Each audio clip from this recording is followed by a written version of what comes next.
Many will have seen the DVD program, Living the Questions. I think its popularity has to do with the fact that there are contemporary biblical scholars opening the Bible to people in the pew or the person on the street who had previously not had access to the insights that these scholars bring. Hi, I'm Christopher Page, and this is an introduction to a series of studies sponsored by the Progressive Christian Network of Victoria. The first presenter in this series is Dr. Val Webb. Val is a theologian, an author, a speaker. In her earlier working life, she worked in microbiology. She has written 2 books on art and 6 books on theology. Val moves between the US and Australia, and she's the lead presenter for this particular series which explores open faith.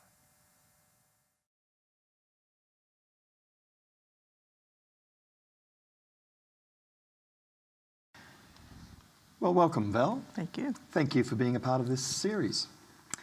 You grew up in Brisbane, and you were part of the Presbyterian Church.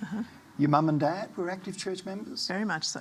And you were surrounded by the church, I suppose, as you grew up. What were some of the things that you found that were good about that experience? Well, I think certainly in that generation, we lived in the church. You know, the whole weekend was taken up with church things, church, Sunday school, people coming down in the afternoon, evening, church again.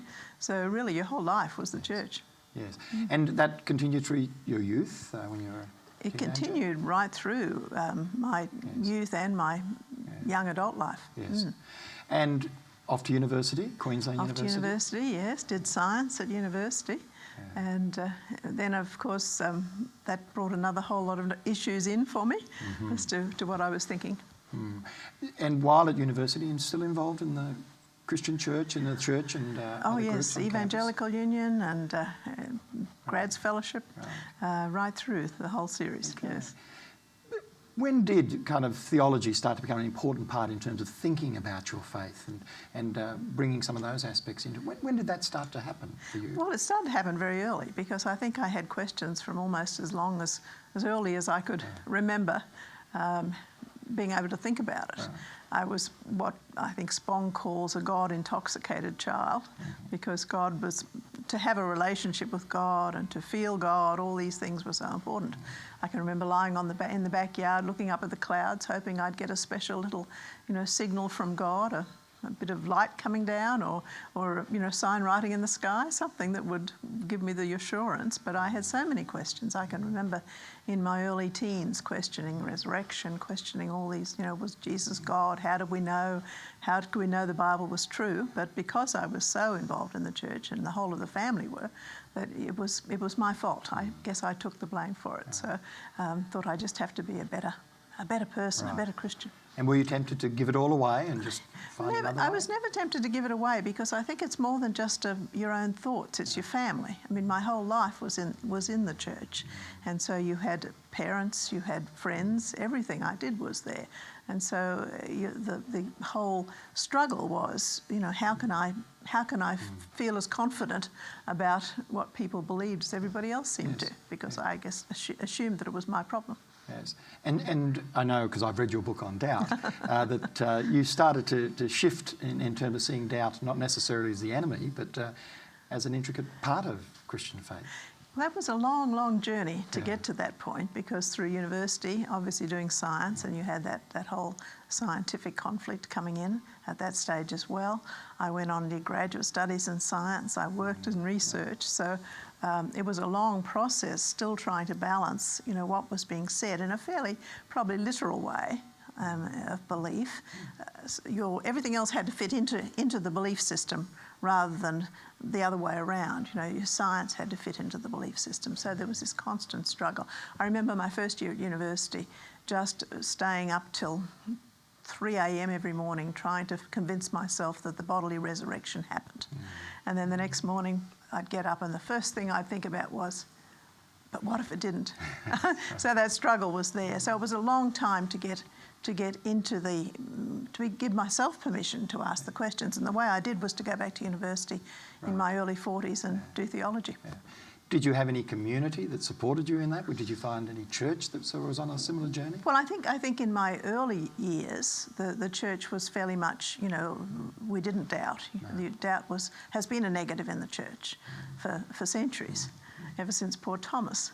I think what helped was when we went to America, and we did attend a bigger church that was much more interested in people's gifts than in what we believed and what we didn't believe. So I think for a while there I could put it under the rug, all my questions. Yes. And then later on, when I went back into theology to study theology, that was when I started to have this epiphany that maybe doubt was a positive. Right. In every other thing we do in life, science, everything, we use doubt as the thing that moves us from the status quo to fresh ideas. So why couldn't this not be so in theology? Maybe this is the way God's nudges could get to you through some of the other things that were holding us back.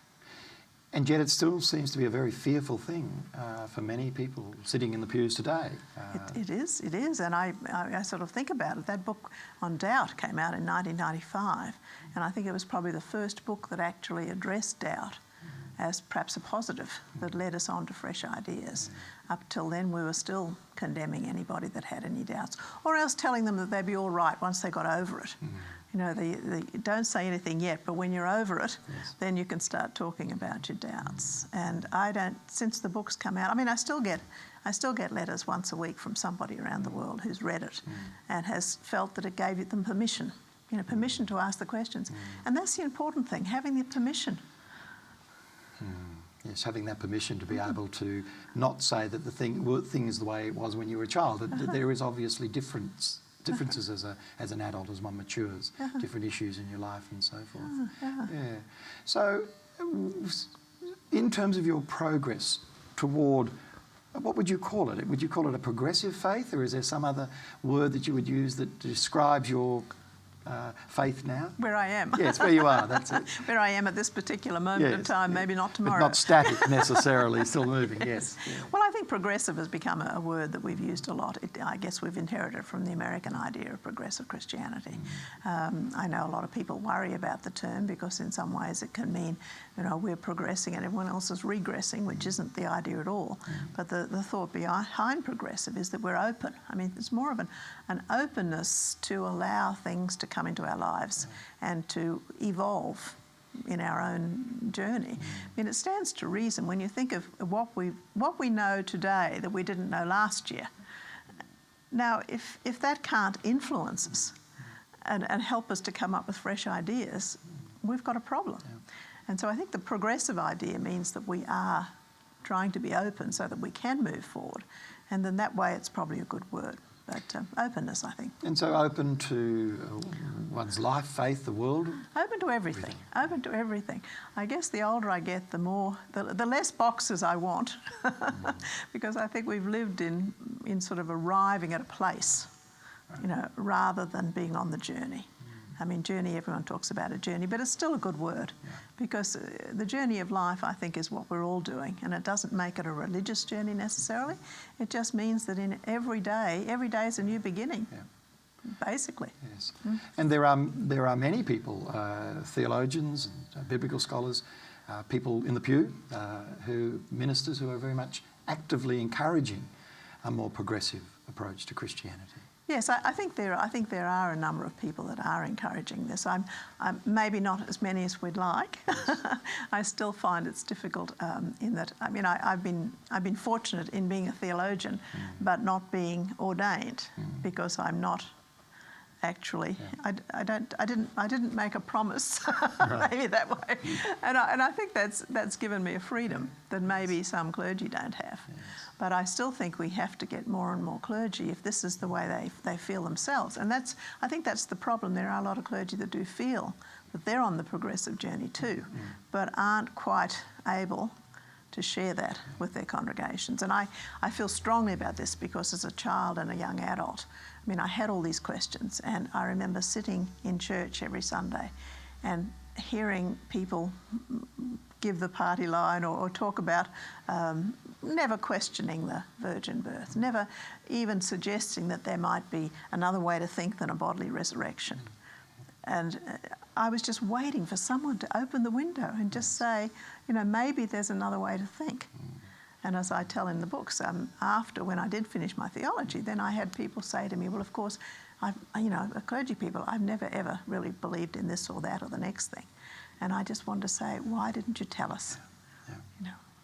It's a common, I hear that often, people, when I'm talking about that very sense that, how come you know about it, but we didn't know about it? Exactly. And of course, it's implicit in that the clergy don't trust the congregation. They don't trust the people in the pew to be able to deal with the information. Yeah. And yet, to be able to get over that, I think leads us into a whole new, richer field of understanding. Well, it does, and I think it was really quite a paternalistic attitude to assume that lay people can't handle theology. And I think that's been another one of my missions. You know, how do we encourage lay people to do their own theology? It's important we all do theology because that's who we are. Theology is talking about God. It's really not any more than that. It can be done in a very sort of sophisticated or obtuse way in theological halls, but basically it's talking about God. And each of us have a theology, yes. Whether we would spell it out or not. Yes. We all have a theology. Yeah. And so, you know, what's happening with that? Is that being encouraged to grow, to evolve? Or are we just stuck in something in the past?